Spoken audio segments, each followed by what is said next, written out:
दोस्तों, क्या आप जानना चाहते हैं खूबसूरत दिखना किसको अच्छा नहीं लगता? बालों की नशोनुमा बढ़ाने के लिए क्या चीज़ इस्तेमाल करें जिससे हमारे बाल लंबे हो जाएं, चमकदार और बालों की खुश्की ख़त्म हो जाए? तो आपने एक अदद अंडा लेना है। अंडे से सफ़ेदी निकाल के अलग कर लेनी। जब अंडे से सफ़ेदी अलग हो जाए तो सफ़ेदी में एक चाय का चम्मच जैतून का तेल शामिल करना है और अच्छी तरह फेंट लेना है। ये एक पेस्ट सा बन जाएगा और आपने इसको बालों पर लगाना है। इस पेस्ट को इस तरह लगाना है कि बालों की जड़ों से लेकर बालों के ऊपर तक अच्छी तरह बालों पर लग जाए, कोई बाल खुश्क ना रह जाए।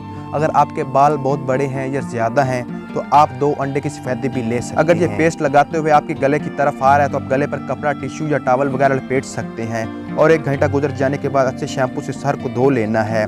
आपने बालों को अच्छी तरह खुश्क कर लेना है। आपके बालों की नशोनुमा में तेज़ी आएगी।